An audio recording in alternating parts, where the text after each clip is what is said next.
Hello and welcome to another episode of Battle Ready. Ready. And today we are going to be talking Soulblight Gravelords. Your head okay? Lord Graves, Blight Soul. All right. So I think the question, first we'll do a little review about how this army goes. And then the question we always like to ask is this a good army for a new player? If you're just starting out with Age of Sigmar and you think to yourself, hey, what about those vampire guys? Should I play that vampire army? Here's our thoughts. Well, first, let's talk about the Soulblight. So, Drake, what do we know about the Soulblight? The Soulblight are attrition. Yeah. You can't kill them. So Soulblight are sort of interesting in that there's a lot of different ways to play the army, right? You can do hordes of undead. You can do a little bit more elite, like doing Blood Knights, right? If you want vampire cavalry. Terror Squirt. And then you can do super monster smash with zombie dragons and terrorgeists, right? And also zombie lords. So not all those are equally powerful, but it's got a lot of different ways to play the game, right? So there's a lot of options within. It's got a pretty big roster, pretty big list of war scrolls. Pretty big. So there's a lot to choose from, but like Drake said, this army is very, very much about bringing stuff back. You can't kill them. So most of the infantry type stuff has a keyword summonable, and summonable things when they die, every turn, so twice a battle round, after the end of the movement phase, you can roll a die, and on a 3-up on your turn, 4-up on their turn, you bring back a half unit. So you have 20 skeletons or 40 zombies or 60 zombies or whatever.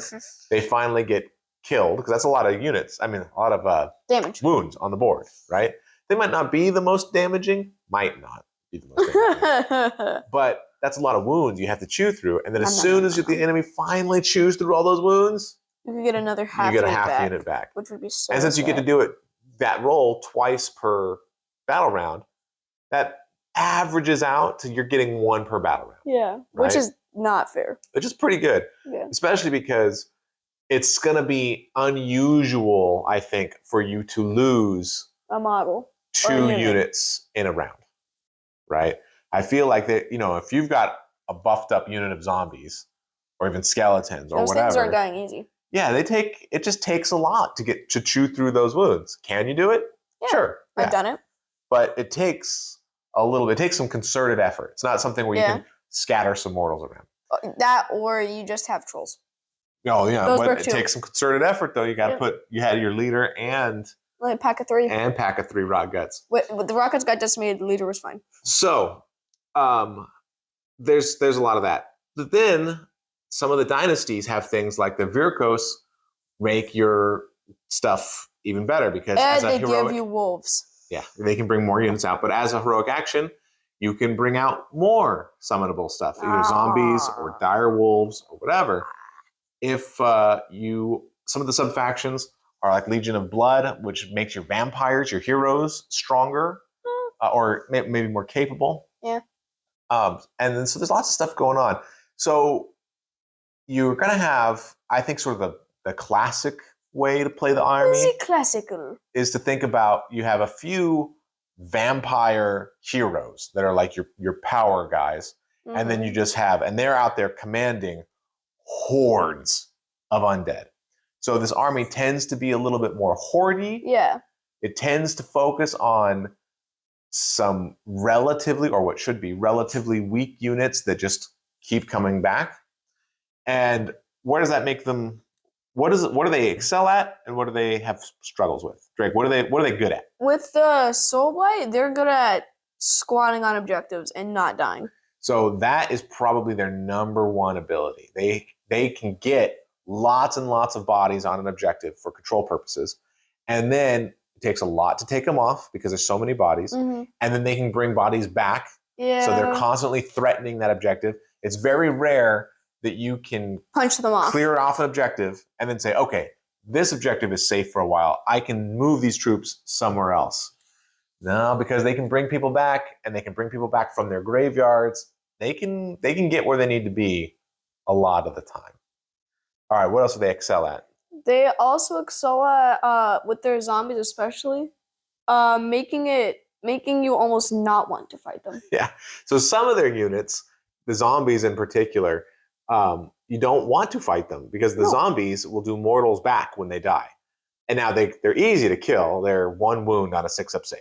I mean, they're dying. You can sneeze on them. You can sneeze on them. But if you go into combat with them, you're going to be punched back. They're going to hit back. They do mortals on a 5-up, so that's a mortal wound every 3 zombies you kill. You'll end up killing, let's say, 10 zombies. That's going to be 3 mortals. 4 mortals. You did more of my rockets than average. So crazy. You can do a lot of mortal wounds back. And then, of course, bring them back up. There's spells. There's all kinds of stuff to refill the unit. And so it makes it very difficult to punch through, especially because as your good unit is punching through, they're getting hurt. They're getting hurt. They might be losing models. And so they start to degrade while the zombies don't degrade as quickly or as much. One of the best ways to deal with them is going to be something that doesn't bracket, has kind of high health, and can deal damage. Preferably if they can heal. Probably something with a ward, right? So they can deal with like an Andrasta or a Bastion Carthalos or even a Sigvald. Something with a ward that can hopefully withstand, although Sigvald doesn't have very many wounds. Yeah, but something with a ward that can withstand some mortal kickback. I think that would be good. Or you could just take the troll route and just heal it all. Anything else that you think is super good? Trying to think. One thing I think is pretty good is their spells. They have pretty good spell lores. Now they have a spell lore for vampires and a spell lore for necromancers. And they're a little bit different, but all of the effects are pretty good. Most of the casts are very reasonable. And they all have a super thing that they do if you cast on a 9+. Yeah. So sometimes you'll miss the cast, just like all spells. But there's very few spells where you feel like, I mean, almost all of them have a good use. Or you could see using them in a game. And then if you roll a 9, they become crazy. Then you can pick 2 units to apply it to, or you can do the spell twice, or whatever it is. And so that can make it so your spell casting from time to time goes off pretty well, where you have a good spell phase. It's something that's they're not super casters. They're not like Nagash or Croak or Teclis or anything like that. But you can build it in as a little bit of flavor, and then every once in a while you'll get a super cast out of it, which is sort of cool. All right, negative. What do they do negative? Where are their weaknesses? I feel like with their weaknesses, at least with their little foot dudes, they're slow. Yeah, a lot of their units are pretty slow. So you do a lot of running. What else? There's no shooting in the army. Yeah. They have so the zombie dragon and the Terrorgeist have breath attacks. Those are shooting attacks. But nothing else. 0 other shooting. I mean, maybe there's like a Neferators. But I think that's it. None of your normal troops. You don't have like archers or anything.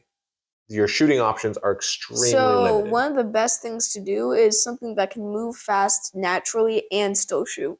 So just run away, pew pew pew. Run away, pew pew. Sure. What else do they struggle with? I feel like they also struggle with things that also don't die easy. Like what? Well, in our troll game, you could not. My boss just stayed alive. That's true. So in that game we were using zombies. Yeah. Zombies are not good punching by themselves. Yeah. If when they're attacking, they'll do nothing. They're terrible. Yeah. They're just terrible. Now, when they are getting hit, that's actually when they do the damage. Yeah. So that's certainly true. But they have Graveguard. Graveguard can do some good damage. Oh, you slaughtered me. So they do have things that punch hard. Just that zombies aren't it. Yeah. I think that one of the challenges is similar to a lot of horde armies, especially if you want to play a lot of zombies or a lot of skeletons. Movement. The models are super cool, but when you have to paint, when you have to paint 80 zombies or 120 zombies, that's a lot of zombies, right? And so it's just a lot. Getting the army to the table can be tough. And now, also power-wise, where do we think they are power-wise? They're a little high. They might be a little high on power. I actually expect them to get nerfed. that the next battle scroll will have some nerfs for the Soulblight. I think the combination of being able to bring a lot of bodies onto an objective, and then you have the ability to res those bodies back, so you get those bodies back on the objective, and the game, at least in match play, is basically all objective capture, right? There are no other things you're trying to do generally. That gives them very, very strong presence. And I think that, gosh, it's one thing when the Gloomspite get half a unit of trolls back, and so they get 2 or 3 trolls. Yeah. Right? That's, if you're facing that, you're not happy for them to have 3 trolls, because that's a lot. That's good. That's good for them. But that's a lot of firepower, but that's 2 or 3 bodies on an objective. Yeah, that's not that scary objective. And it has to come out of their faction terrain, which means they're gonna have to start either in or very close to their territory. Whereas I could bring back, if I started with 60 zombies, which you can, you could get back a unit of 30, and it can come out of any one of 4 grave sites. So they can be way more board presence, way more potential. Especially if you're playing on a small board, you can spawn virtually anywhere. Yeah, I think they're a little bit overtuned right now. I think cutting through them is really hard. I think zombies in particular are pretty tough. I would like to see some power nerfs to them. Maybe zombies only count for half a point on an objective, right? Maybe zombies only mortal on a 6, although that would hurt them pretty a lot, I feel like. Then they'd be doing half as many mortals. Maybe, there's lots of different things you can do, but I think that where they are now is a little bit high. They're tuned pretty high. I also think that there's a problem with how they come back.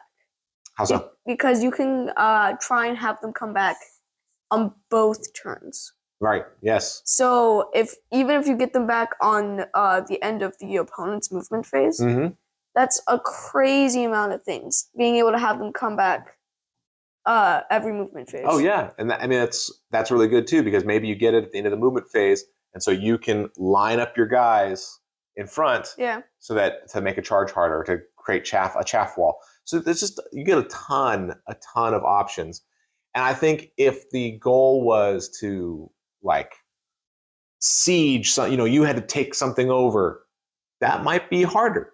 That might be harder for Soulblight. Not impossible, obviously, but it might be a harder thing. But when most of the battle plans are stand here and either don't die or make sure that the other guy dies more, your Soulblight have an advantage. They have an inborn advantage there. All right. So we've talked about that. Now you might be thinking, hey, they're real strong. Why shouldn't I go buy them? Well, first of all, like I said, there's a million models to paint. By the time you're done painting them, they probably won't be strong anymore. But also, power levels go up and down.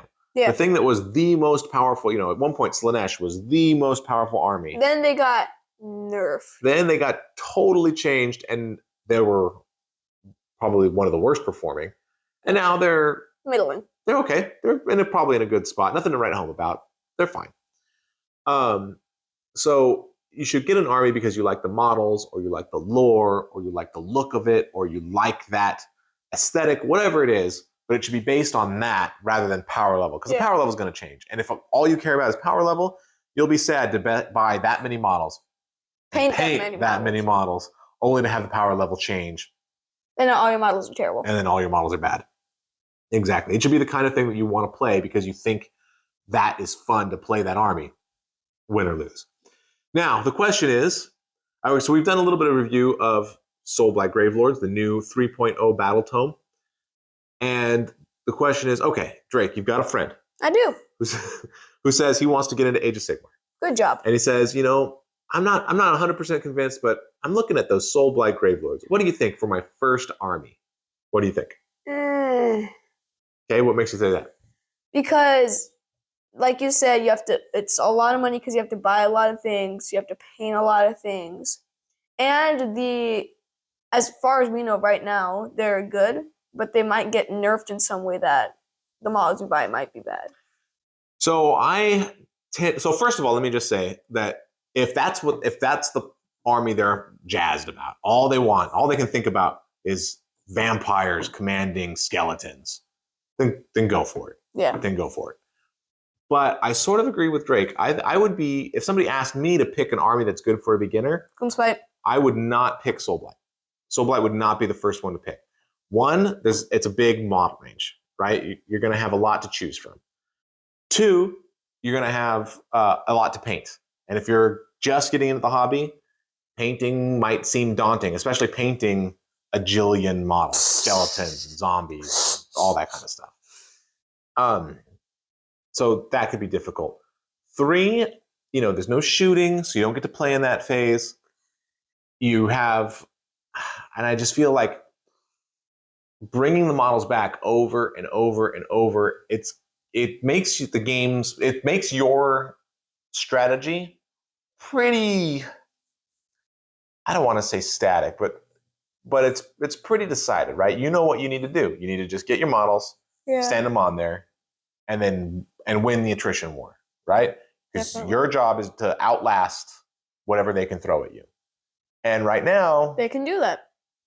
You can pretty much do that. You can outlast a lot. A lot. So you're not going to get as much variety in gameplay, especially if you're playing the same list over and over. If you have lots of different lists, that's different. But a new player who's just getting one list, you're not going to see as much variety. You're not going to get to play in every phase. It's a very, very big painting project. And it would be really sad if you pick an army and your first experience after getting it played is the one army you have where you spent all your money and did all your painting, it gets nerfed. Mm-hmm. Because I have a feeling that Soulblight has some nerfs incoming. So now it would be different if you started with Cruel Boys, and it seems like every battle scroll you're getting some kind of new buff. Yeah. Right? It's like, oh, these guys are just getting better and better. But to invest heavily into Soulblight and then suddenly I'd be so sad. Maybe points go up and now you can't use some of your models, or the abilities change and now they don't play the way that you like. I would be hesitant to recommend Soulblight for a new player. I would be hesitant until we see what they're like. Yeah. And that's not to say that a new player should avoid a powerful army, because that's not necessarily true. But in this case, I think that the number of negatives sort of outweighs the positives for a new player. That's important for a new player, right? If you're already in the hobby, you understand how power goes up and down. You're willing to do whatever, paint. It's part of your hobby. You like painting, crazy person. No. Then I think it'll be fine. But if you were just getting into the hobby and you were thinking, would this be where to start the steps, to start my first trying of what this Warhammer thing's all about, I think there are better armies. I think there are better armies than SBG. Final thoughts? I think we've covered everything. Yeah? All right, cool. Well, tell us what you think of Soulblight in the comments. Very interested to know. I know there's some strong opinions from people about their power level, but also just, are they fun to play? Are they fun to play against? What do you think for a new player? Have we hit the right points, or is there something that we're missing?